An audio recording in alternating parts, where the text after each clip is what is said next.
to those of you watching, you don't necessarily know Marissa, but you'll get to know her. And one thing you need to know about her is that I didn't know that the animation was supposed to start. And I know what she'll say.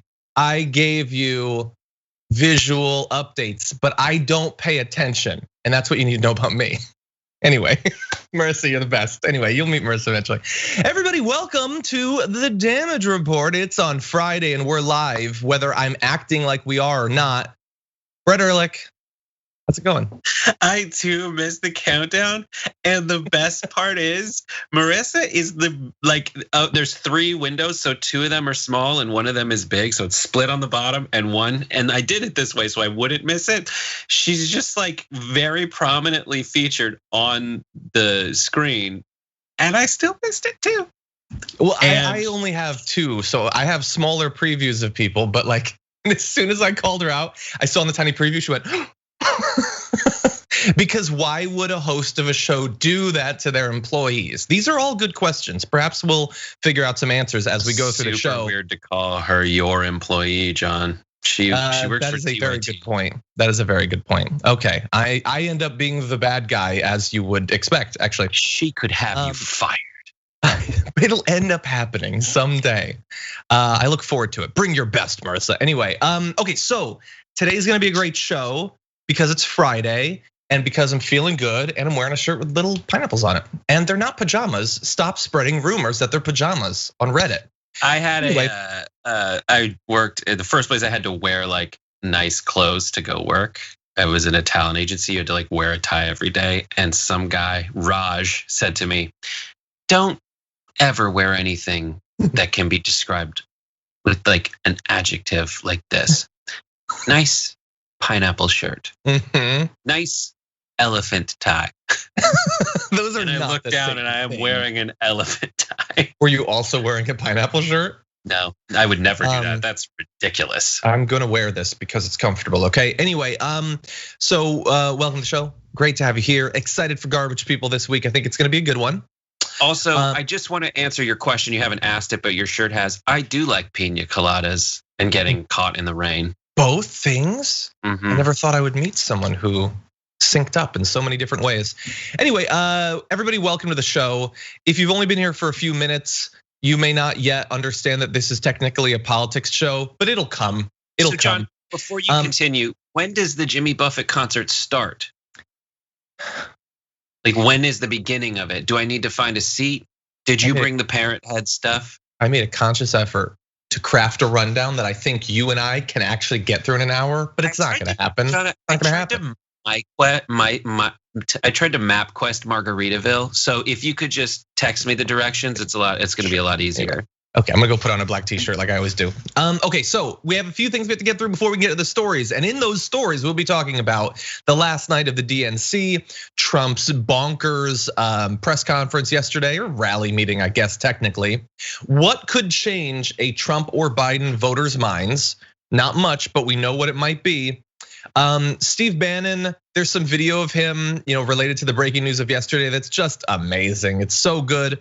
And then we will be closing with our Garbage People of the Week, so definitely anticipate that. If you're already here, and I'm assuming a good number of you are, please hit the like button, share the stream and all that. We'll be, commenting on your comments and your super chats and your tweets and everything. But before we get into all of that, I did want to let you know, because you're our live audience and you deserve the news first. We are perhaps, assuming that I can make things work, going to be transitioning after today's show to phase 2 of the Damage Report under lockdown. We're gonna be sort of under lockdown. The idea is, and I say this just so that my technical failures of the weekend can lead to me having to pull it back. I might be back in studio as of Monday. I'll still be alone. It'll still be weird and creepy and a little bit depressing, but I will perhaps be in the studio. So I know that it's a big change and everybody's been very used to the way things are. It feels like it's been 10 years, but I think the show's still gonna be fun. So we're gonna do our best to give you the best job the best show that we can. So we'll see. I gotta get some stuff set up and I might fail. So you never know, but that's the idea. Brett, what do you think? Brave New World? Are you ready to someday go back in the next 6 months? Oh, brave new world that hath such people in it. You know what I mean, John? Yeah, I do. If you can snag me some Soma, I'll be fine with it. Is that one of the drinks that we have at the studio? No, Soma is the drug everybody takes in Brave New World, which is referenced in The Tempest. And I quoted both just now. John, I'm a reader. You have so many quotes. Anyway, I see a lot of people are saying, will you bring the board games? That's people's chief concern of the show is what's behind me and can't speak. But anyway, no, you're right. And I do plan to. It's like, I have that little backdrop with the books and my Bernie action figure and stuff. I'm gonna try to integrate some of the board games into it. So we'll see. But anyway, with that, you know what? Why don't we do a little bit of news, Brett? What do you think? I'm down. Why not? Can you use a green screen showing your show? Yeah, the truth is yes. Could. That would look so dumb. Yeah, no, I don't think. I mean, I could. No, I don't think I'm going to, but good idea. Maybe we'll see. I do want to, before we get into the show, because it's almost over. I just want to thank John for giving me this camera of his. Goodness. I'm gonna light it better, but now this really shows off the pure processing power of the new computer provided by Artesian Builds. It does. Get up to $100 off on your computer, entering code TYT at checkout. Artesian Builds. They built this computer. They can build yours. Yeah, no, that it's quite crisp. I can see, like, once it goes through Skype, it's not quite as good, just like mine. And in fact, yours looks sharper than mine. What have I done? I gave you the power to defeat me. But no, it looks very good. And yeah, so we're gonna continue to try to have the highest quality that we can, purely in terms of audio and video. The commentary on a downward trajectory for literally years. But when it comes to the audio video quality, it's gonna be pretty good. And with that, Brett, what do you think? Yeah, my screen looks dumb. Does anyone else's? No. Mute him, and I'm gonna start talking. Okay.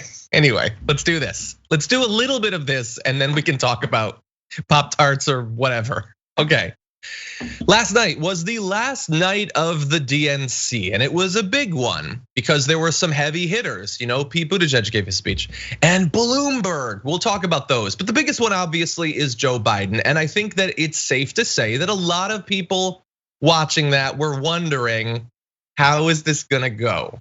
Is it gonna be a good speech? Is it gonna be a solid speech? Or is it going to help play into the narratives that Fox News and Donald Trump have been trying to make the election sort of hinge on about Biden and his condition? So we're gonna give our views, obviously, but I wanna show you a little bit of it. So here's some of Biden's opener from last night. Here and now, I give you my word.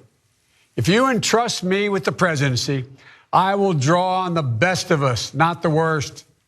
I'll be an ally of the light, not the darkness.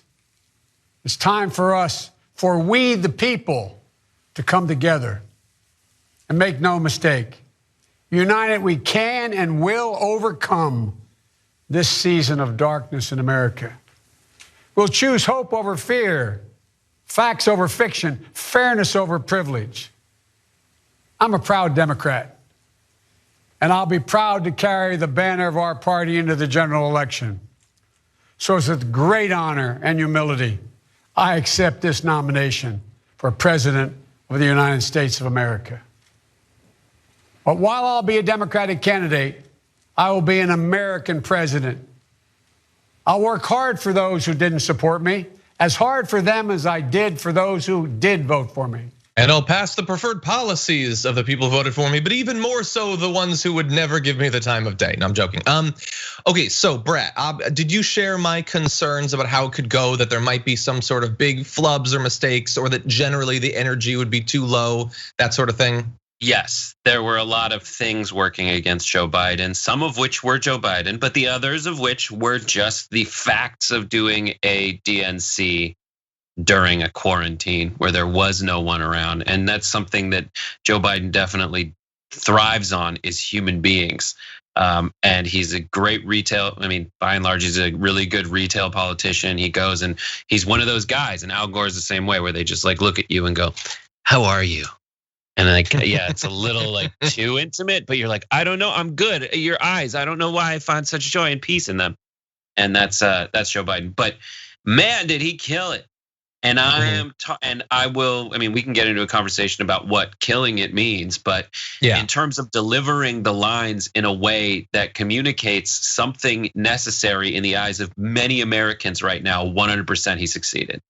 Yeah, in terms of that delivery, I think that transitions smoothly into our next video. Here's a part of his close, actually. For love is more powerful than hate. Hope is more powerful than fear. And light is more powerful than dark. This is our moment. This is our mission. May history be able to say that the end of this chapter of American darkness began here tonight as love and hope and light join in the battle for the soul of the nation. And this is a battle we will win, and we'll do it together. I promise you. Thank you, and may God bless you, and may God protect our troops. Good night. Yeah, it's a weird ending. I don't know. Anyway, okay, but overall, the reason I picked that is while Biden isn't the nominee I would have wanted, and the speech was not intended to cater to someone like me, that is not the speech that Donald Trump wanted him to give.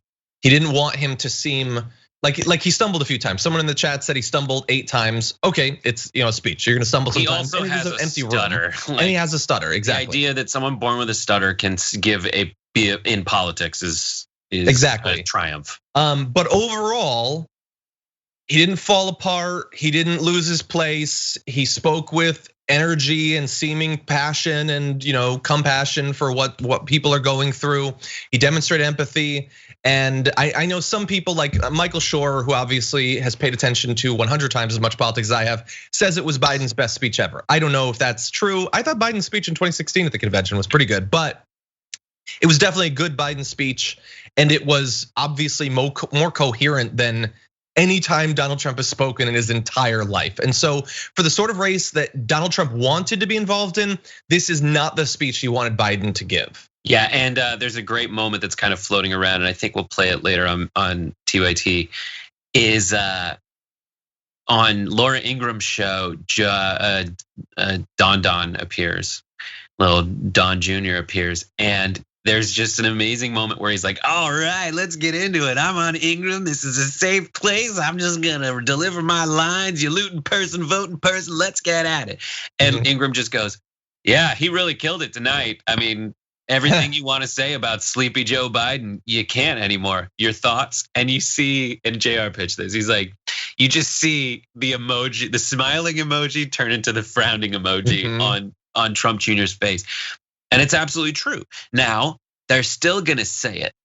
The Trump side still says Sleepy Joe. They try so hard. And the truth is, there's a lot of people who are going to watch Fox News who Trump is hoping are insulated from any outside interpretation involving reality. But when people on Fox News are saying, Biden's kind of killing it. I mean, what the amount, there's no insulation, even though you're in the basement bunker, you can still hear the music outside.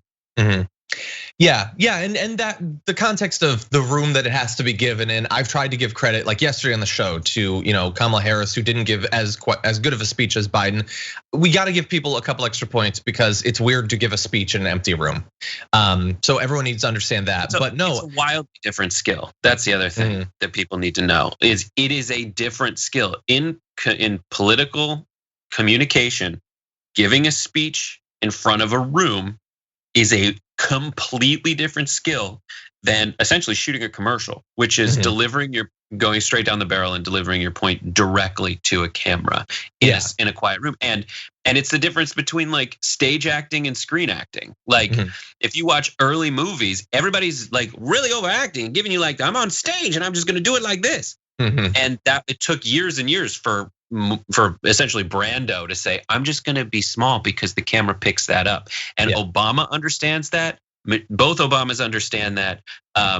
Bernie can do it, and very few others can. And Biden, it's funny, the shot I saw was a slow push in on Biden, starting from really far away and getting more and more intimate. And that was just a masterful decision by whoever shot it, because by the end, you're right up in on Joe Biden, and that's where he succeeds. If he's not creepy, he succeeds, and he wasn't creepy, he succeeded. Yeah, and that's the technique that they used last night with Obama as well. It was like sort of slowly punching in for the most part, and it was a little bit more dynamic because of that. We need to talk about a relatively new show called the Republic, or UNFTR. As a Young Turks fan, you already know that the government, the media, and corporations are constantly peddling lies that serve the interests of the rich and powerful. But now there's a podcast dedicated to unraveling those lies, debunking the conventional wisdom. In each episode of On the Republic, or UNFTR, the host delves into a different historical episode or topic that's generally misunderstood or purposely obfuscated by the so-called powers that be.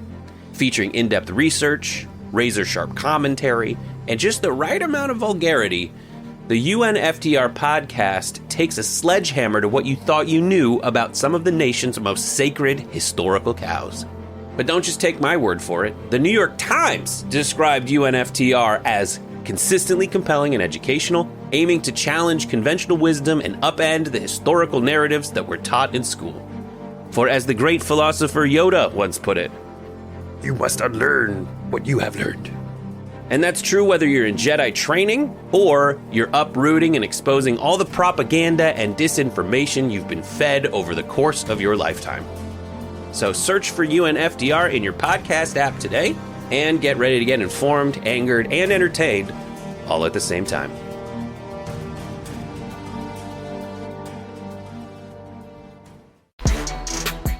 Once Joe Biden had finished speaking, I was left wondering how Fox was going to respond to it. And of course, they're going to be critical of him, but some on the network had to at least admit that it was better than what it had been presented it was going to be. So here's a mashup of a couple of the different Fox News reactions immediately following the speech. Look, the other night I said that Michelle Obama stuck the landing. I think keeping with that theme that Joe Biden just hit a home run in the bottom of the ninth, which I think I got that right in terms of the sports.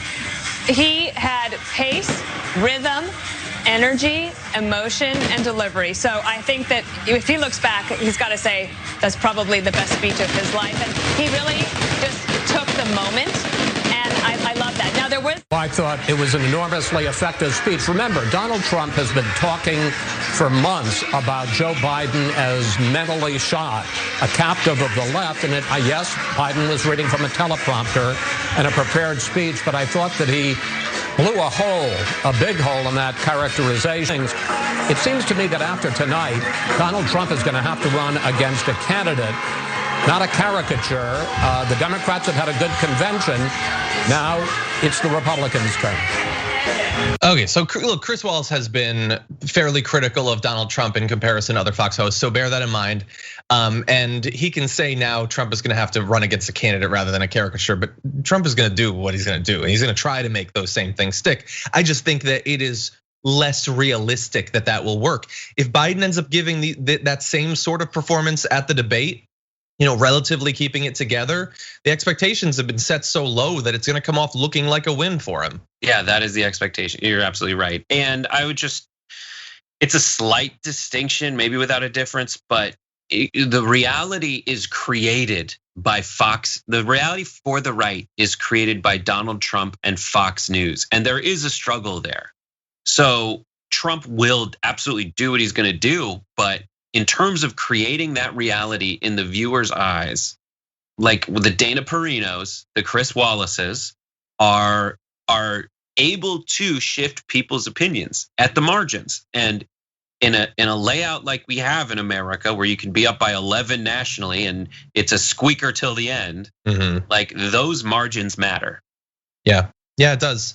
And so I was a bit surprised by Dana Perino there, both that I would expect Chris Wallace to say something like that. I didn't necessarily expect Dana Perino. I was more surprised by the fact that she talks about sports metaphors the exact same way that I do.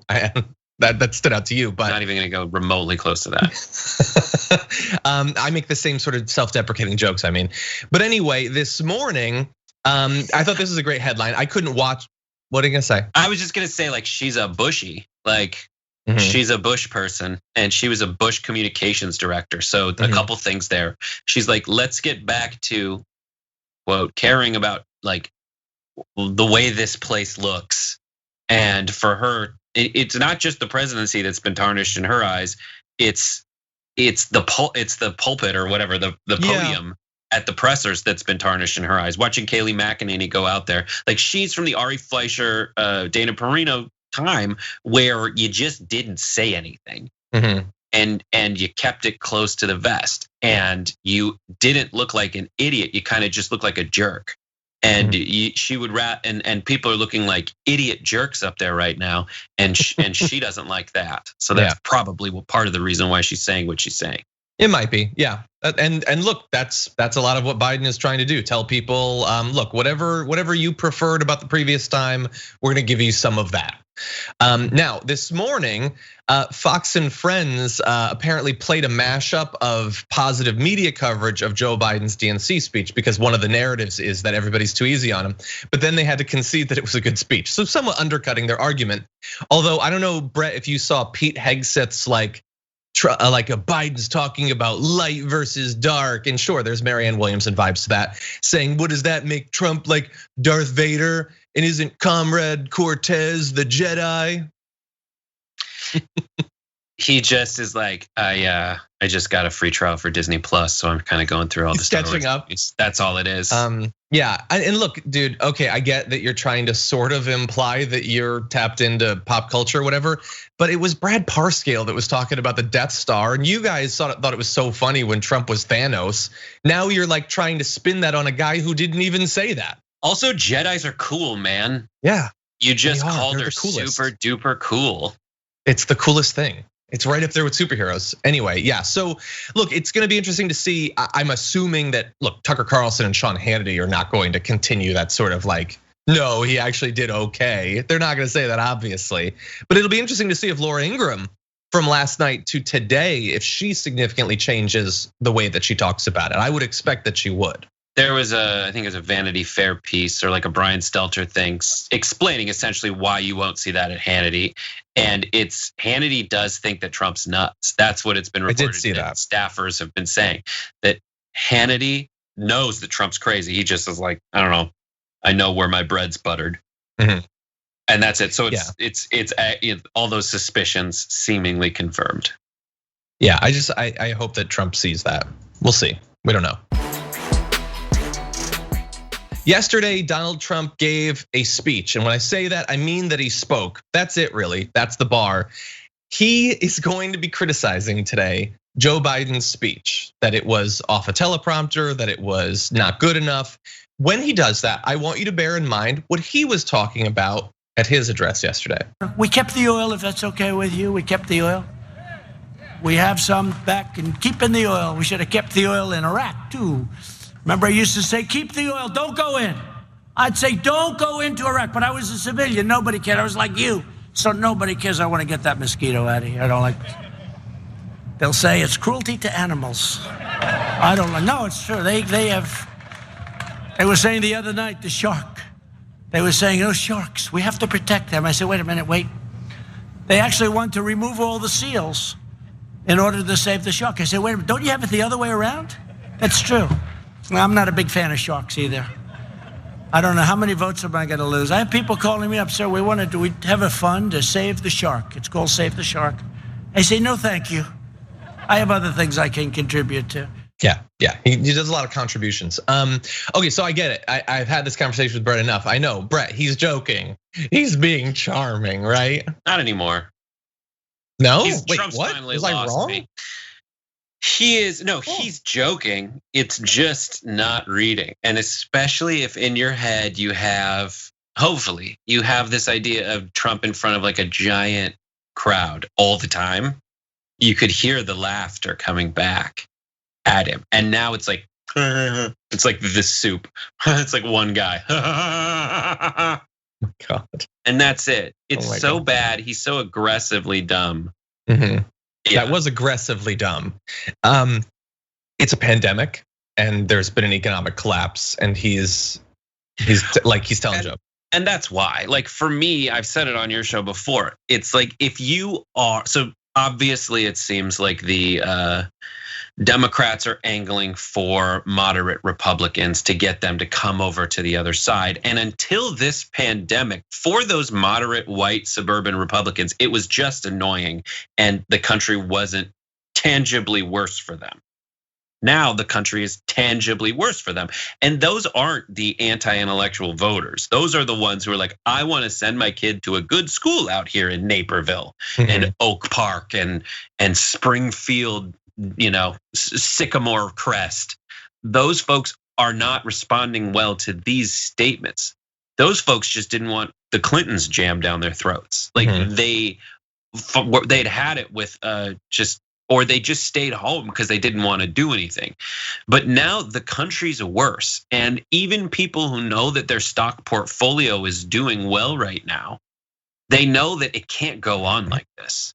And if he is, gonna launch these ridiculous attacks and do his tight 5 minutes, like he can do that on a different network when he's not the president of the United States. Like, don't worry, he'll still have his like last despot standing comedy show, but you just can't have him doing it from the Oval Office. Exactly. And some of those people that they like the state of their stock portfolio are probably not that worried about their stock portfolio under Joe Biden. And the Wall Street Journal was like, yes, confirmed, suspicions confirmed, Biden's fine. That's what's happening. Yeah, and so he starts talking about oil and saying we committed war crimes, and then what do you know? All of a sudden he's talking about sharks and seals. And the thing is, from what we found out, especially from that DHS former chief of staff, this is what he does in meetings too. This isn't just a show for the cameras. This is what he does in the actual meetings. But anyway, again, also just really quick, are you moving on from sharks? Yes.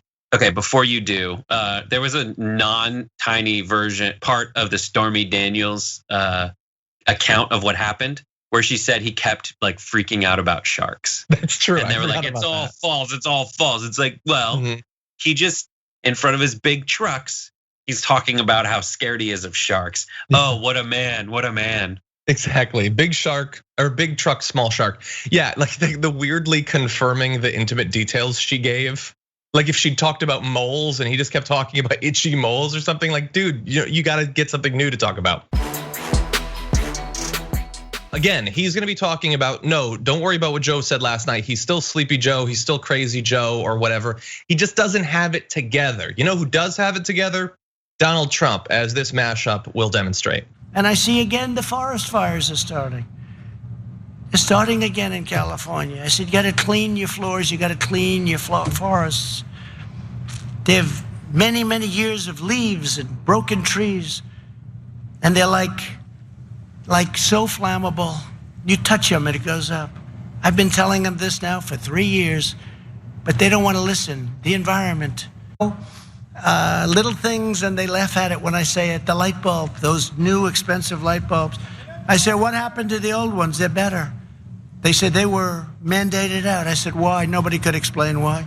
Dishwashers, they don't give you any water. They give you not enough water, so they're lousy. So what do people do? They press the button again and again, no water. I let them have lots of water. I won't say the third element of the bathroom because they always just bring that up. So I won't say that, but you know what I'm talking about. When I take a shower, I can have water hit my hair instead of drop. It's hard right now.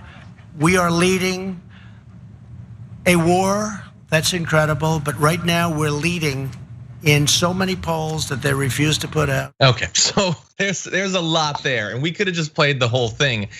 He's lost his mind. They were mandated out, and why? Nobody can explain. That's true, but not in the way that he's implying. I bet that they couldn't explain it to him, as in get him to understand why, but there were certainly reasons why. And the button, no, the toilet. I won't talk about the toilet, but you know what I mean. And then the water hits my head, and we're leading a war. I mean, we're leading polls against Joe Slow. Yeah, it was a mess. That could have gone on for a long time, but great job, Marissa, in putting that together. Yeah, I do want to say, like, he's an expert on toilets because he's put the whole country in one. Like, and the ad that should be made, and it probably already has been made, is have every analyst on Fox News and every offspring of Donald Trump say he's just so slow and he's lost it. His mind is shot.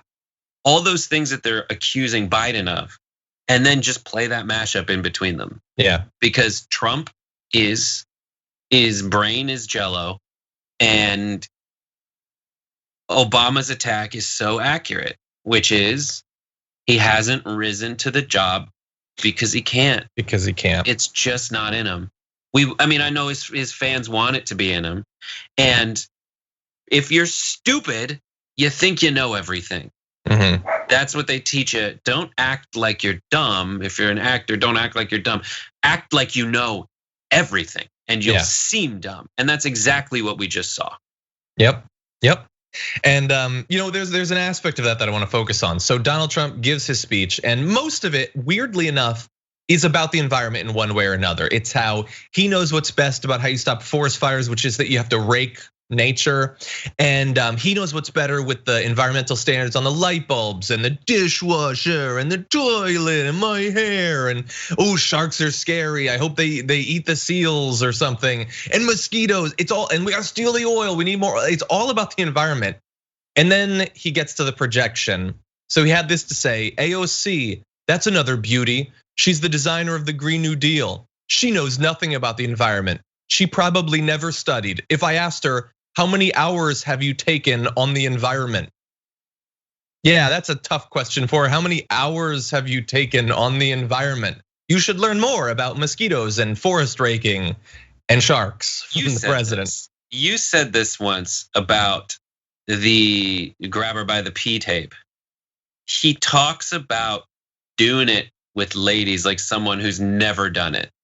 He talks like he's a cool guy, like someone who is, it's a bag of sand, like 40-year-old virgins. It's a bag of sand. Like that's it. And he talks about taking classes like a guy who's never gone to them. How many hours have you taken? So this ties back to his attack on her. He thinks because he went to Harvard and Wharton or whatever, that he's a smart guy. That's not it. He went to Harvard and Wharton because his daddy paid for it, because he was part of a family that paid for it. That's why he went to those places. And he tries to attack. And so the reason he's saying how many hours has he taken is he's trying to attack her the same way he attacked her for going to BU, even though she said, challenge me, man. I got better grades than you. I will share them as soon as you do. Right. Yeah. And you'll notice he didn't provide those grades. You'll notice. But like it's like going after a pilot and then saying the tallness of the plane and like, we got to use the doohickey that keeps you steady. It's like, no, the pilot knows, you don't know. And you just expose in your attempt to make the pilot look like an idiot that the only idiot here is you. Yeah. And look, I want to give you a little bit more projection. Two weird versions of projections. So remember, the QAnon stuff where he was asked about it, and they're just good people, they just care about America. So he had this to say: this is not about Q. Bear that in mind. They want to cancel you, totally cancel you, take your job, turn your family against you for speaking your mind, while they indoctrinate your children with twisted worldviews that nobody ever thought possible. That doesn't make sense. That nobody ever thought possible. That doesn't make any sense. Those words together don't make sense. But the twisted worldviews that they want to that nobody ever thought possible, that's a great description of the QAnon movement, that people could be this deceived. I never thought this many people would be this deceived. And then he's trying to mash it up with cancel culture. I don't get that that's convincing. He's trying to cancel Goodyear, man. And I think maybe sharks. No, he's trying to cancel good years. And we haven't had one since he's been president. We haven't. He also had this to say. So they already owned themselves. I don't remember who it was. It might've been Daily Caller or whatever on this same way, but he decides to do it because he said, if you want a vision of your life under a Biden presidency, think of the smoldering ruins of Minneapolis, the violent anarchy of Portland, or the bloodstained sidewalks of Chicago, and imagine the mayhem coming to your town. That's a dark vision of a future under Biden that is already here without Biden. And everyone I know called out the hypocrisy in that when it was in his ads. Like it was in ads, and someone's got to test something before it makes its way to the stump speech, or vice versa, right? You do the stump speech first. What works there, he obviously brings back, but he always has that section where he's just spitballing, vaguely remembering things he said before that got laughs and cheers and jeers. But for that dumb argument That so obviously dumb argument to make its way all the way into a stump speech. And not just any stump speech. This speech he's making, it's not normal. And I've said, like, there's norms that are good and norms that are bad. And this one, there's a norm that you're, as a sitting president, you're not supposed, or as any member of any party, you're not supposed to do anything that conflicts with the convention of the opposing party. It's just take a week off. And he's not, like, no president does this. No sitting president has ever like done a political news event during a convention, and he did it. Well, and to further that point, what was he doing during Biden's speech? You know, I don't know.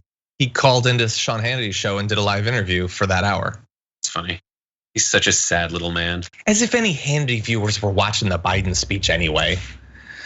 It's weird. Anyway, maybe the radio show. I don't know. Anyway, he was talking to Sean Hannity. Okay, great points though. That's as much as I can take of him. He's a madman and he's not gonna get better because, as Obama said, he can't.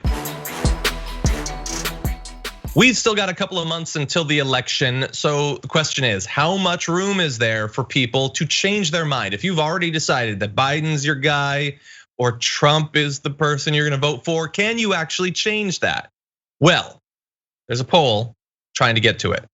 The headline version of this is that no, not a lot of people are gonna change their minds. Even the ones who say that they might, a lot of them are lying, but let's dive into it. So the first poll shows, what would cause Trump or Biden supporters to change their votes? So first of all, nothing is true for 71% of Biden voters and 67% of Trump voters.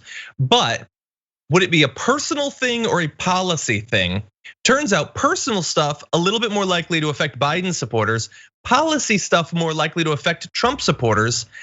I'm actually surprised by that. I did not think that the policy section for Trump voters would be that high. What do you make of that, Brett? The policy for Trump voters, you didn't think it would be that high?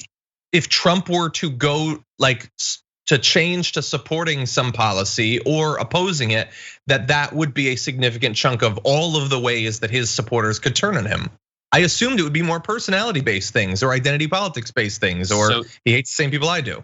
So you're looking at 19%, like it's a big number. It's bigger than the personal section. Okay, so if you want me to like read tea leaves, I'm thinking maybe it's Second Amendment, NRA. Maybe it's like I've been attacked so hard for 1 in 5 people thinks I've been attacked so hard for this just being a cult of personality that in the same way you doubt they'd ever change anyway. You're like, they want to give you an out. That's not just me being personal here. Sure, yeah, maybe. Okay, so let's dive into it for the candidates. For Biden, what are things that could cause his supporters to change their vote? Interestingly, the single biggest thing, it is 22% of all of the possible change, is if he in some way changes his approach to racism. Death and healthcare is very high. You could sort of combine that with COVID-19. That would be about 15%. And the economic policies are obviously big. We are in an economic catastrophe, so that makes sense. But it is interesting that the single biggest component is something to do with racism. Yeah, so I mean, what is this useful for? This graph to me is useful for messaging if you're working for the Trump campaign. Yes, which means so. All the dumb Joe Biden, sleepy Joe is not what I'm gonna do. I'm gonna try to neutralize the Black Lives Matter voters by bringing up things like the crime bill, amplifying this, why did Obama wait so long to endorse Joe Biden? That's what they're gonna try to do. That's the only thing to come out of this that I think works positively for Trump. Yeah, I agree. But the interesting thing is, but they want to present him as a person that's gonna defund the police and give BLM everything it wants. That's what they seem to be going with, which would make it harder for them to do what you want to do. And look, they could make both types of ads and try to target them at different people, surely. But I think that makes it a little bit more difficult that their current trajectory is he's in the pocket of whatever far left radicals want, including defunding the police, getting rid of ICE and all of that, even though he's explicitly not for those things. Right, and they can make both arguments for, it's 73 days or whatever to the election. They can make both arguments for a while, see what's working, and then adjust. And they're pretty good at that.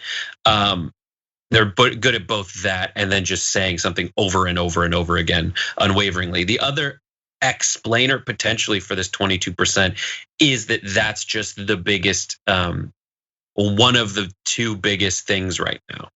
Yeah, that's true. The racism is a big thing, and the other one is COVID.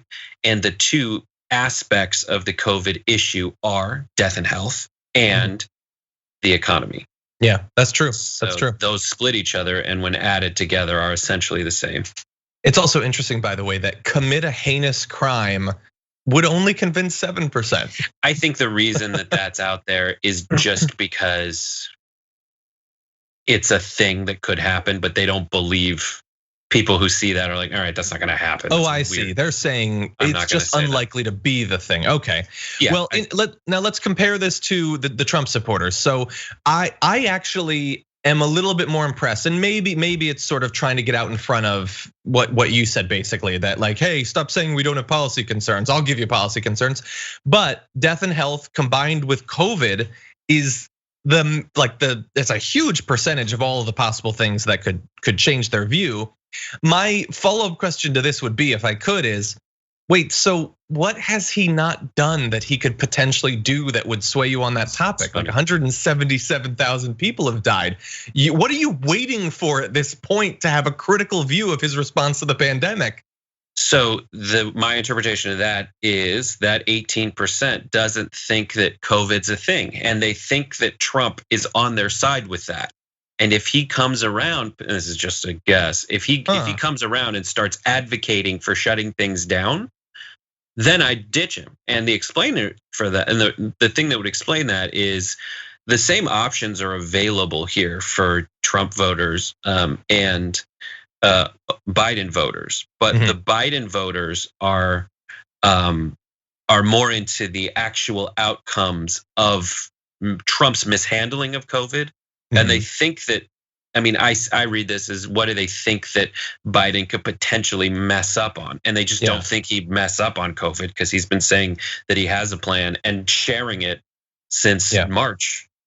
Well, let me ask you a question then. When they seem to be, like you said, your read is, they're saying if he were to start to take this seriously, as Democrats are, saying you have to wear a mask, being okay with shutdowns, talking about it seriously, admitting that it's a thing, that's what would turn me off. Do you think that is actually true for many of them? Wait, say that again? So you said your read is that when they say COVID's a thing that could change their mind, they don't mean that he could fail. They mean that he could take it seriously, and they don't think that it's serious. Do you think that that's actually true? Let's say that you're right and that's what they're saying. Would they actually turn against him, or would they do what they've done with pretty much everything he's supported, change their views in line with whatever he happens to be saying?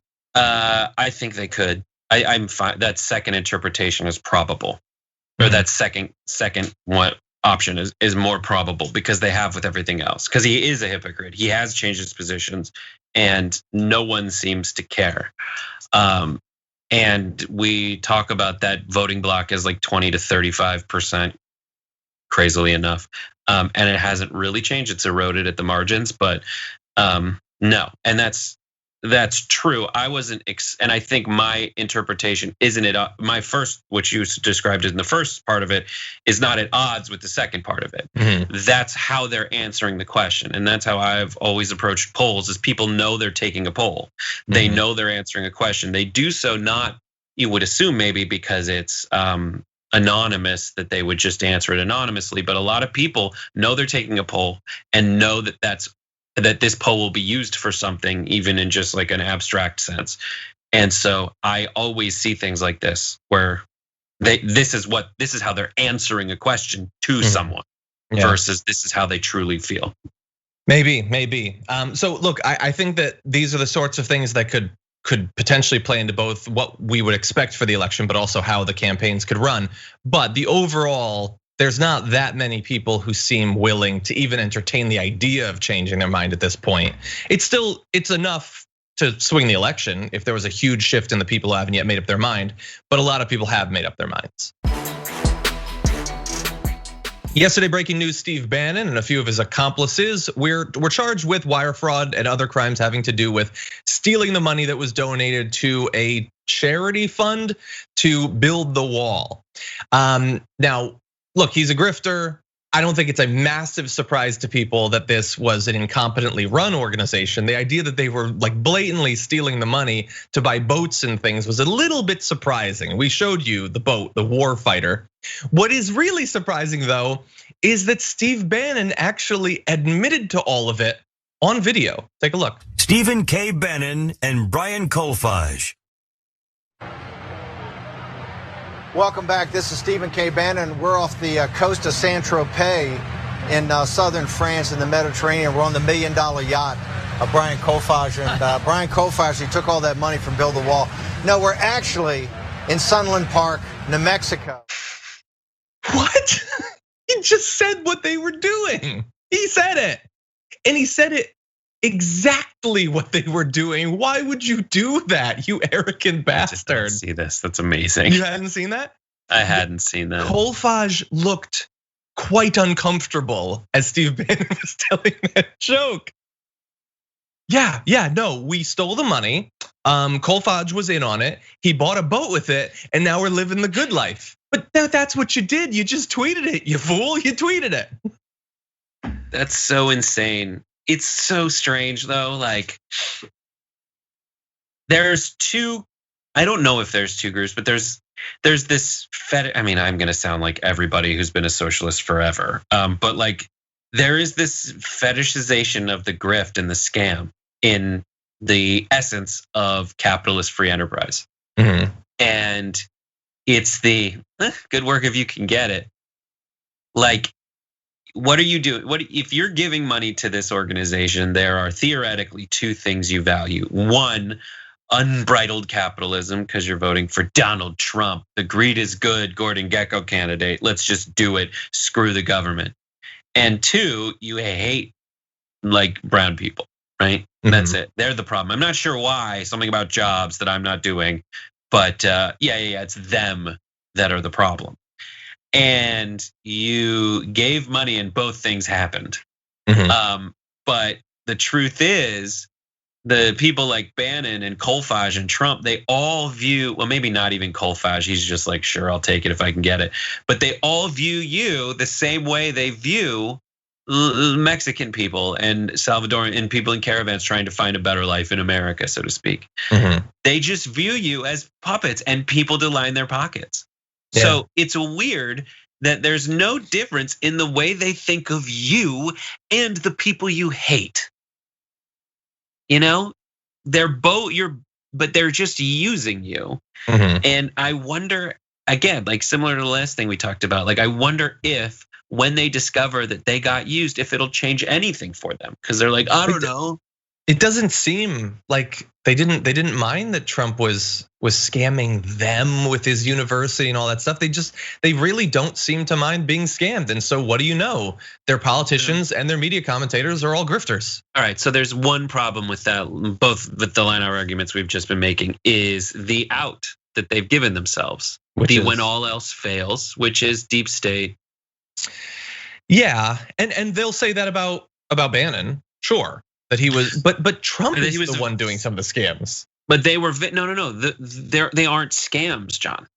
Mm-hmm. These aren't scams. Every bit of the news reporting on this, is it anyone? And they framed it all as conspiracy theories when as conspiracies when actually it's just how things should work. Like Ron Johnson during his when he's not yelling the F word over and over again because he can't get his connection to work. Ron Johnson said, it's so crazy. These Democrats have been trying to get mail-in voting to happen since April. It's almost too coordinated. And people are calling in with almost scripted attacks. It's like, you mean activism? You mean having a plan? Are those concepts so foreign to you that you just want to paint them as like crazy ideas that are a little too perfect to work? Mm-hmm. Well, no, it's because decent practical actions are the enemies of the impractical, dogmatic, random ass dictator who's trying to get people to discredit reason. Yeah. And that's what's happening. Yeah. Okay, a couple other aspects of the story though. One is, I just saw this on Twitter and I thought, you being who you are, I'd run it past you. So they had a scam that they were going to get a bunch of money by pretending to build a wall on the border with Mexico. And then they were so committed to the scam that they ended up getting arrested on a boat. Does that remind you of anything? Yes, I've made a huge mistake. I saw that and I was like, he got arrested on a boat? Were there like pirates? Freedom! The answer is Arrested Development. 100%. I said it like 3 or 4 times, like George Bluth getting arrested. It's the same plot. Even the admitting it, like accidentally. Imagine what he must have said to Bannon when the cameras went off. Anyway, so that's true. Unfortunately, it gets even more twisted in this because despite the fact that Trump and his spokespeople like Kayleigh McEnany are trying to be like, no, we don't know anything about this. Over a year ago, the Pentagon Inspector General began looking into a suspicious $400 million contract given from the Department of Homeland Security to the construction company linked to Bannon's group. The funds came at Senator Kevin Cramer and Trump's urging. This is Fisher. What's that? Fisher. Oh, yeah, exactly. And that's way more money than what we had talked about specifically for Bannon to be stealing. And the weird thing is that Trump supposedly has hated Bannon for far longer than that period, but it is there. And we gave you a preview of some of the Trump family attachments to this organization. Well, we have video evidence of one of them. Take a look. This is private enterprise at its finest, doing it better, faster, cheaper than anything else. And what you guys are doing is pretty amazing. It started from a grassroots effort, and it's just doing some wonderful things for an important issue. Yeah. But the thing is, like, whether he knew that what they were doing was what they were doing or not, that is what they think private enterprise is supposed to do ideally. Like, they got rich off of it. They did it better, faster, stronger, all that Kanye stuff. And it seemed to work for them, briefly. Yeah. Daft. Anyway, they put the daft in Daft Punk. Exactly. Yeah, I wonder, did Junior get paid for that? I guess it probably wouldn't matter even if he did. Yeah, it wouldn't matter because this is He'd have to everything. Know. Everything is a government-sponsored investment in the future of the Trump organization, which just puts its name on stuff and makes money, and it just puts its name on the White House and makes more money off of it. When they have to actually run a business, when they actually have to like make sure that vendors get paid for stuff, they don't do it, and they get bailed out because they've never had to suffer a consequence in their lives, and we need to change that November 3rd. Exactly. Hopefully.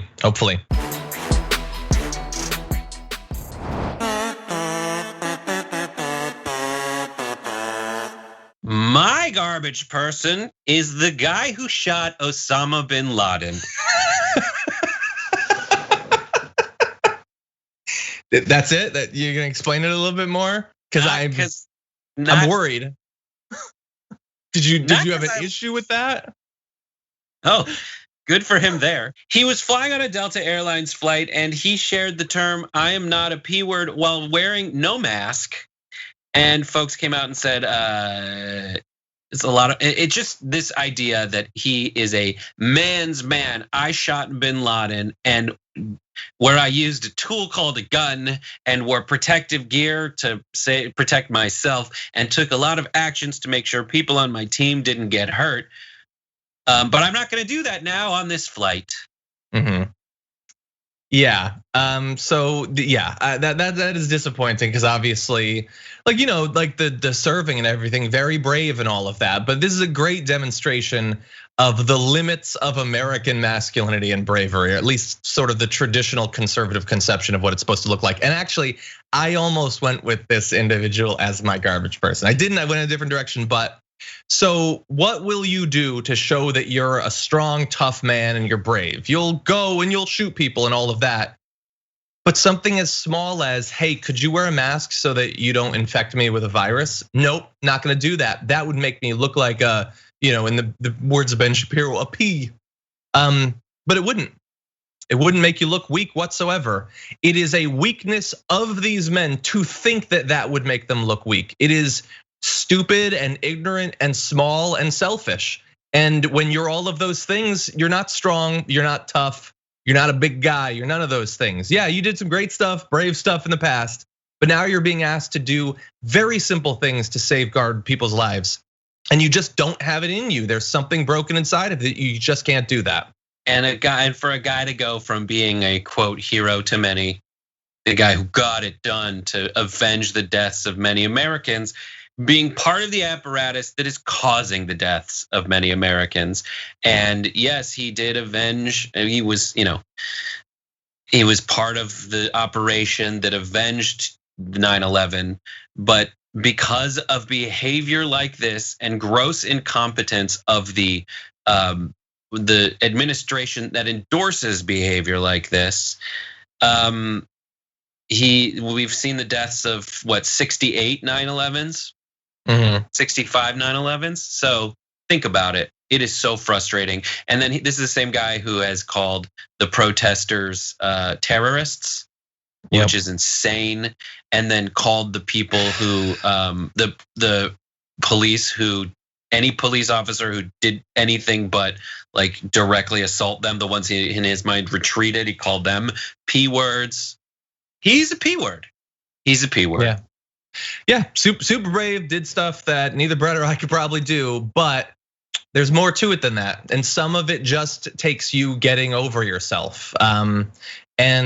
And it's so easy. It's so easy to just go along with this to get some, conservative retweets or whatever. The dude's like busy trying to tweet through it on Twitter right now. No, you messed up. You could wear a mask. You could do that. You probably did that as a SEAL very often, by the way. Yeah.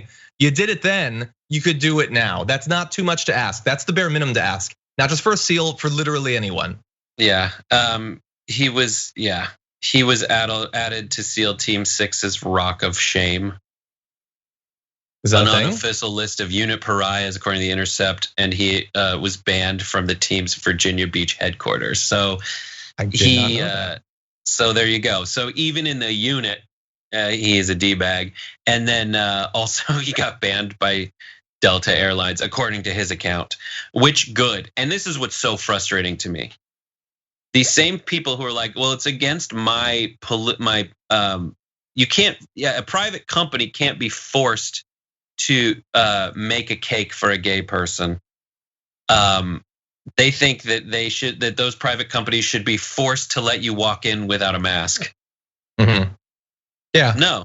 And they get to, like, would you fly in a plane that there was a bunch of people not wearing masks? Well, dude, I know a ton of people who work in the airline industry and work both in the galley and in the cockpit or in the whatever the fuselage or what, I forget what it's called. Walk up and down the aisles and in the cockpit and it's terrifying.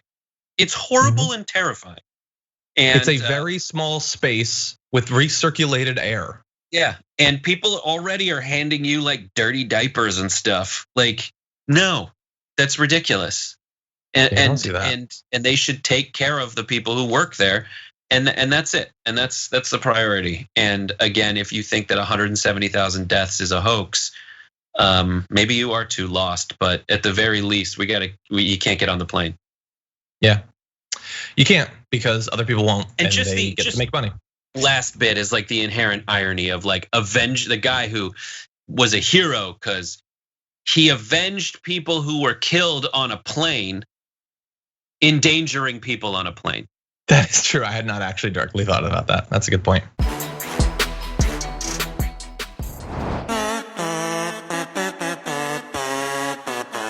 Okay, for my garbage person of the week, it's someone who has this topic has ended people in the trash recently for attempting to destroy whatever is left of American democracy. It is Louis DeJoy is my garbage person.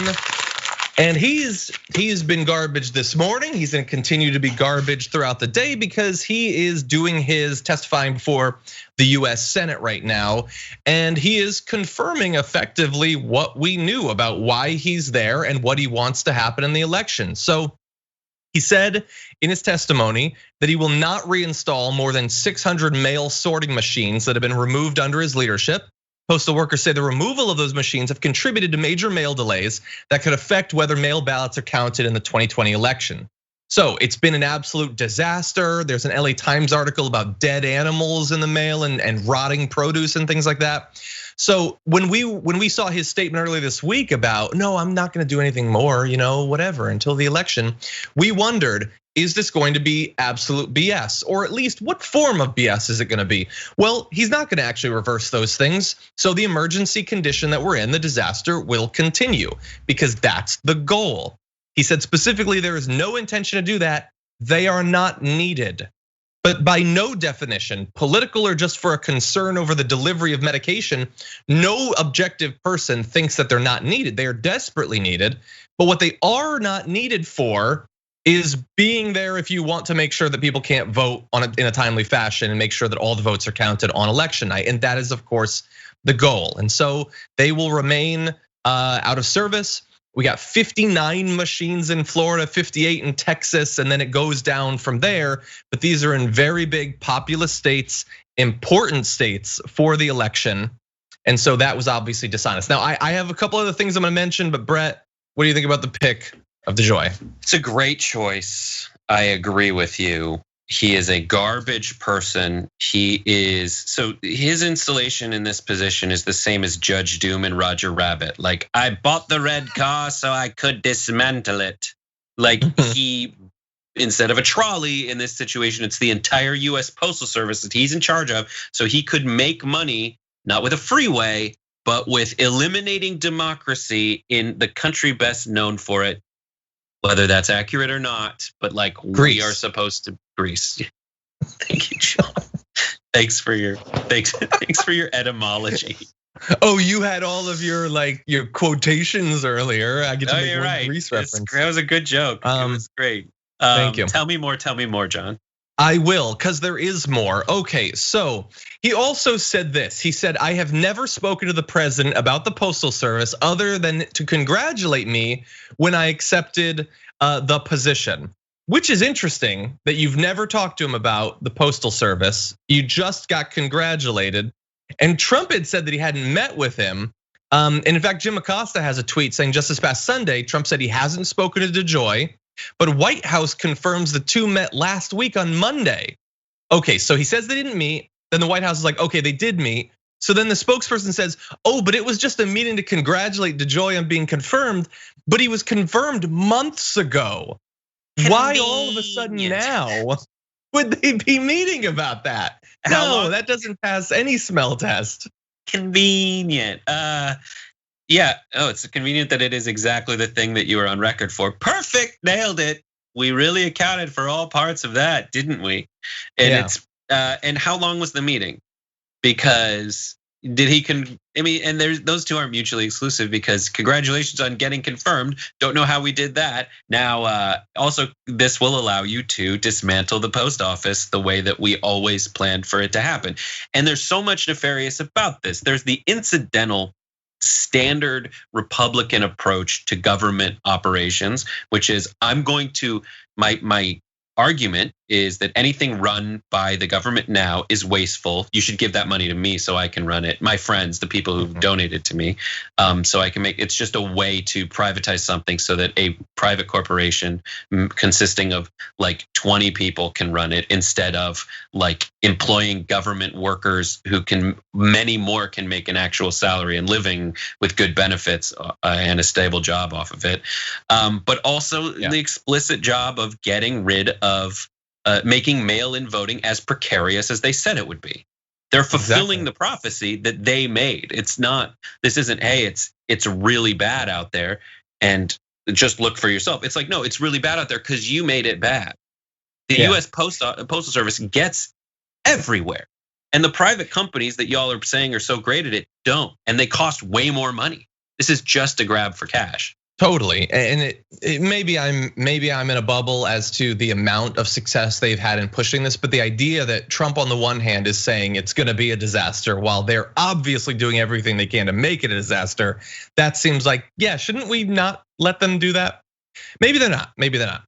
But in terms of your ability to vote, DeJoy had a little bit to say about that after saying he's not going to put those machines back in order. He says, asked what advice he'd give voters amid concerns, he says, vote early.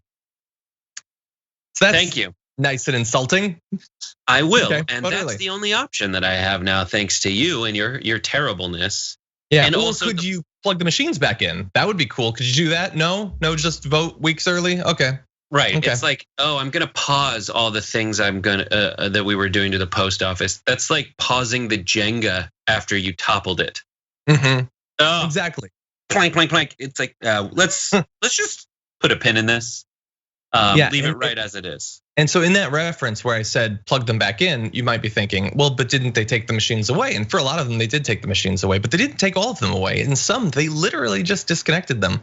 And so you might say, well, if he's not gonna be continuing this policy, then it is as easy as just plugging those machines in. But no, because according to Motherboard on Vice, USPS headquarters tells managers not to reconnect mail sorting machines. And we have a bit of the letter saying they're not to reconnect, reinstall machines that have previously been disconnected without approval from HQ maintenance, no matter what direction they are getting from their plant manager. So even if the manager's like, no, we can totally use this and we need to, this is an emergency, you are not to reconnect the machine that is just sitting there that could solve the problem. This could not be more explicit as to what they're trying to do. It's the answer. It's the answer. The answer to not being able to go out and vote, there's three answers. One, we could have like outside courtyards to make it safer. Two, we can open the polling places for longer, alleviating the crunch on all that. Another thing we can do is younger, healthier people can volunteer to be poll workers because they tend to be older, sicker people, so to speak, closer to death's door. Already. And anyways, and then the third thing is make mail-in voting easier and more and universal. Just do it. Yeah. Just do it. And they haven't. It might help them. Like all these states already sent voting applications. It can go, it can come back. We've proven it. We're just gonna do it again. Yep. That's it. Yep. But they're not going to. So that is why he remains this week's garbage person. The last garbage person of phase one of the lockdown. But wait, there's one more. And that is the TDR community garbage person. So we posted on our community tab a few different options that were recommended by viewers, and 16,000 of you have voted. And at the number one spot, Louis DeJoy. So bad we all now know his name. That's great. At 46%. For doing that. Mitch McConnell comes in at second and 31. This is actually one of the closer votes for taking a vacation while Americans suffer and for everything else about him. 14% went to the DNC for giving Republicans way more time than AOC. By the way, on that, the recount has a great chart of the distribution of speaking roles going back many conventions, plotted against the percentage of the Democratic electorate that says that they're liberal.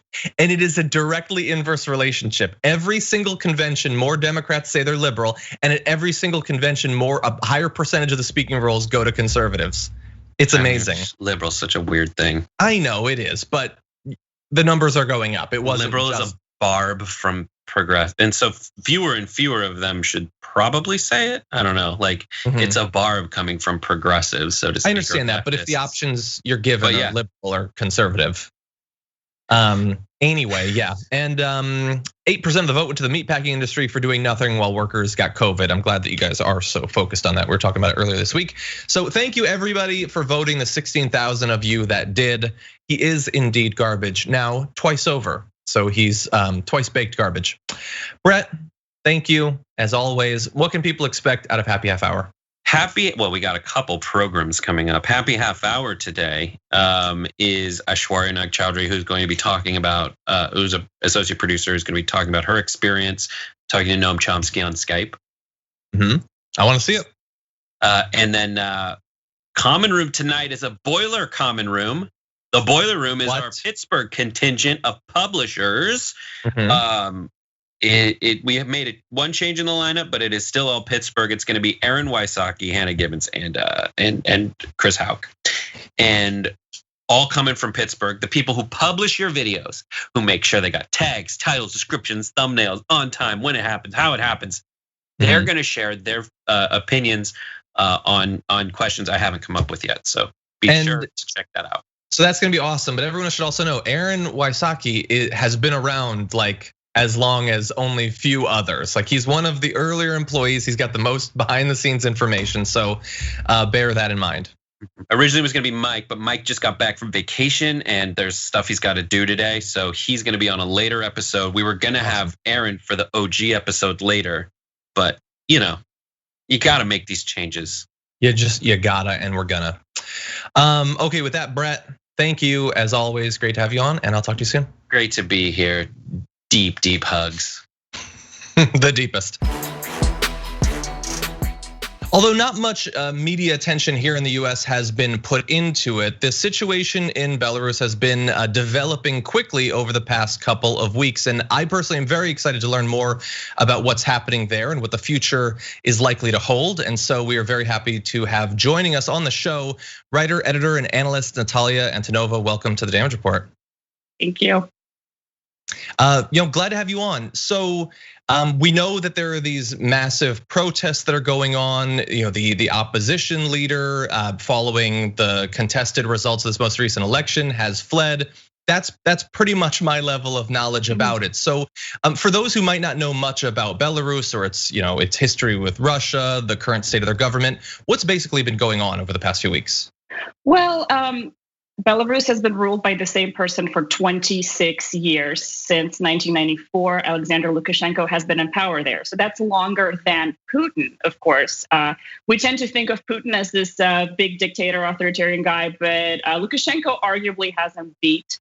And finally, I think that a lot of stuff just happened to boil over this year with the 2020 election.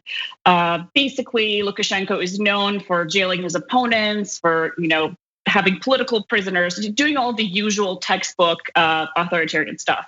But this year, you have a pandemic on your hands. You have people who are scared and frustrated, and Lukashenko has been extremely, how shall I put it diplomatically, skeptical of the pandemic and of the dangers of the virus, even though his own population is in fact very scared. There's also the fact that inequality actually has been rising sharply in Belarus since about 2014, which is also impacting the current situation. And then what ended up happening is that Lukashenko once again jailed a political opponent who wanted to run against him in the 2020 election. And the guy's wife stepped up, Svetlana Tikhanovskaya. She just said, I love my husband and I'm going to do this for him. I'm going to run against this guy. And she actually gained a lot of support. People in Belarus, it's a bit more of a conservative country, but people were really energized by this young woman stepping up and saying that she wanted to do it. And it would seem that what ended up happening is that she was getting too many votes for comfort. So there were crude violations of the electoral process. It was just so out in the open. And so when you just out of curiosity, so when you say that, I mean, we have an idea stateside about the ways that elections can be manipulated. You're calling this crude. It goes obviously beyond that. What are some of the forms that it came in? Well, for example, people were trying to mark their ballots in a certain way when they were putting them in the ballot boxes. So they would fold them a certain way to show that they had voted for Tikhanovskaya, like her supporters were doing this. And you would see all these ballot boxes stuffed with these ballots that are stuffed in a certain way. And then somebody comes out and says, oh, well, actually, out of all these votes, Lukashenko won like 90% or 80% or something like that. You had people climbing out of windows, hiding ballot boxes and hiding equipment and being very shady. And of course, there were no monitors allowed whatsoever.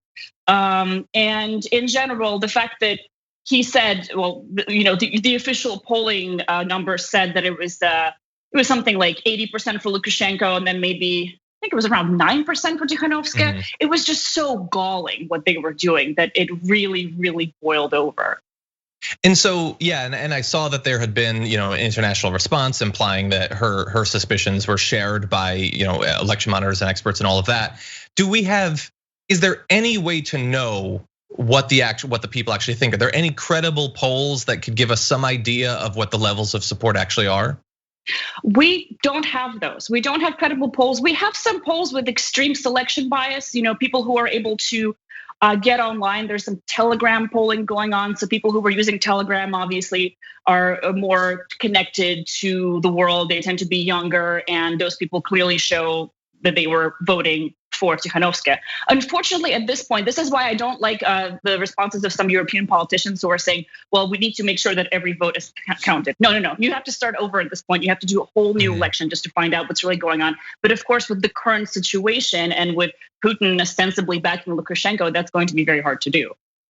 Yeah, is there any chance of that actually happening? I mean, I know that there are these massive protests. They're apparently in it for the long haul, although Lukashenko has apparently said that within a couple of days they're going to be crushed. So what do you think the odds are that there would be a follow-up election?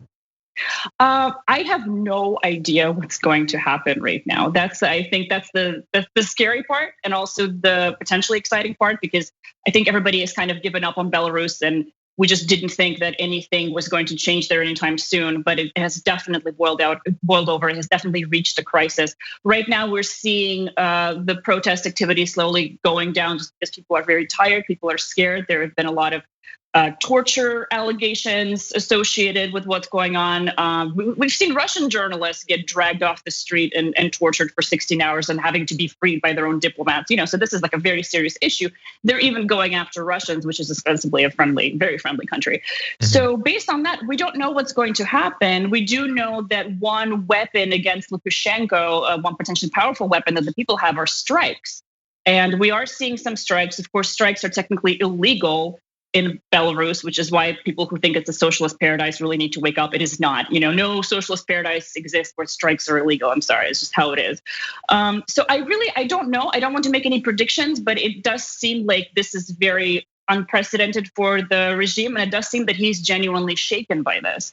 And whether or not he realizes that he should go, or whether or not he's going to get backed into a corner and lashed out, we can't tell right now. I mean, people who rule for that amount of time, 26 years in power, unopposed, they tend to lose touch with reality a little bit. So I don't know if he's necessarily going to be making good decisions for himself and for his government at this time. To that, and not to focus too much on the pandemic, but we have down that he apparently suggested that you could combat the disease with vodka, saunas, and hard work. So perhaps a bit disconnected from reality, a bit. And he also plays into this image of a clown, because Lukashenko is somebody who was in charge of a collective farm back in the day. So people expect these kind of, folksy pseudo jokes, pseudo not jokes from him. And I think he was really playing into that image. But as we saw with the pandemic, his people, I think, were taking it a little bit more seriously than he was. And I think that's where part of the disconnect came. They were just like, who's flying this plane right now? This guy is not taking a very serious public health crisis seriously at all. So you have the protests, obviously, as you've made clear. Putin is supporting the continued rule of Lukashenko into a third decade and beyond. It seems pretty clear that China has staked out where they see this thing going. The US has said that they have concerns about the way that the election was run, and based on domestically what they're doing here in advance of their reelection. I find that to be a little bit funny, but are they actually going to do anything? Is there going to be diplomatic pressure? Is the UN going to get involved? Or is this effectively you've got the people in the streets, let's see what happens sort of situation? I don't know. I think everybody's waiting to see what happens. I do think that the support that Putin has for Lukashenko is not unconditional. We can't call it that. I think if they see the throne underneath them wobbling quite forcefully, they might go with plan B or plan C or whatever plans they have. I mean, they've always got those plans, right? And I'm also, in order to understand this relationship, we have to understand that Putin is also not some like magnificent chess player. He does act out impulsively at times, as we have seen before. So that situation is a complete unknown right now, I would say. And as for what everybody else is going to do, that's an unknown too. I think that right now in the United States, we're facing, such a big crisis of our own that it's very hard for people to focus on what's happening in Belarus. Yeah. But I do think it's important to pay attention, because here's the thing: Lukashenko is a guy who's acting a bit like a cornered rat right now, and we potentially have our own cornered rat in the White House in the face of Donald J. Trump. So if you look at that kind of erratic behavior that he's engaged in, perhaps Americans might want to look to November and say, well, are there going to be any similarities? And for the record, I don't think that Donald Trump is a dictator. I mean, that's a silly thing to say. He was in fact elected to office, and let's be clear about it. It's two different issues. But the mentality and some of the way that these people behave, the mentality does offer us some clues and some parallels that we should definitely be paying close attention to. Yeah. So the last question I want to ask you is about one aspect of how the future might develop. So you talked about how the main opposition leader was initially jailed, and then his wife took up sort of the call and was received quite well by the opposition. So she's fled the country. She's been in Lithuania, correct? Yes. And so from what I have been reading, it is fairly clear from communications that she's put out that it seems to be based on what day it is, saying that the protests need to continue, need to stay strong and all of that, but then also putting out some messaging that seems to indicate that there might be some pressure being put on her behind the scenes in terms of people that are still in Belarus potentially being at risk. Does that seem like a fair assessment of what might be going on? Yes, well, she was actually forced to record an actual hostage video before she had to leave the country. And I think she was actually thrown out, not so much fled. You know, her husband is behind bars. Obviously, he's a hostage as well. And I also think that based on her initial reaction video that she posted right after she was safe, right after she was in Lithuania, she offered a very major clue. She said, you know, children are everything we have. Now, when somebody says that, what they mean is that their children are under threat. Her children had previously been taken to Lithuania before the election happened for their own safety. But I think what she might have been told is that, look, you know, borders are porous. The world is a crazy place. If your children wind up dead or kidnapped or whatever, you know, who's to say you're not going to be to blame for your, you know, for your activities? This is what these people do. You have to look at the assassinations that the Putin regime conducts on European soil in the EU. And this has happened over and over and over again. So I do believe that she must have had some genuine concerns, both for her husband and for the kids. Yeah. And I think that those concerns are still there, which is why this situation is so terrifying. And it's why it deserves a closer look. Well, and of course, I'm assuming it is disconnected, but you're the expert. Feel free to let me know what you think. But it was just within the last 48 hours that Russian opposition figure Alexei Navalny was poisoned, or at least the news was that he was poisoned yet again. And that's happened constantly. I think the one time that I interviewed him, it was not that long after another poisoning attempt. So if you are, you know, an opposition figure in conflict with one of the people that Putin supports right now, that sort of news, I assume, has to be something that you're considering. Absolutely, and we have to make room for the fact that, you know, Russia, it has kind of like a middle manager syndrome in a way. There's all these people who are trying to curry favor with Putin. And it's entirely possible that somebody was looking at the situation in Belarus and was thinking, I could please my master if I potentially poison this guy. Now, this situation with Navalny, this is the most serious one yet. You know, I don't know if he was actually ever poisoned before. I know that his face was sprayed with chemicals and he's been attacked, but this is like, you know, this guy is now in a coma. Mm-hmm. And there's all this activity around the hospital, and they had to fight to let him be taken out of the country, taken to a safer place, to Germany. So all of that, you know, it might be that the timing is completely random. I don't entirely think so. I think that there is this sense that somebody must have looked at Belarus and gone, you know what, these people in Russia, they might be looking to Belarus and they might be getting some ideas. So why don't we just, show them that they should not be getting these ideas about protests? Now, was this specifically ordered by Putin? I don't think so. I don't think that's the thing about this guy, Putin. He doesn't really have to say, kill that dude most of the time, right? He doesn't have to say it. It's all about, it's kind of like ruling by signal. That's his preferred method. There's plausible deniability. And there's also the fact that he knows that his vassals, it really truly is a kind of feudal system that they have there. And his vassals will do his dirty work for him most of the time. So did he order it? I doubt it. But is the timing suspicious? Absolutely. Interesting. Well, look, we certainly appreciate you joining us and lending your expertise on the topic. It's a complex one and consequential, and it looks like the future is going to be pretty important for what happens in that country. Perhaps at some point in the near future, we can touch base once again as things continue to develop. Absolutely. Thank you for having me. Thank you. Natalia Antonova, thank you once again.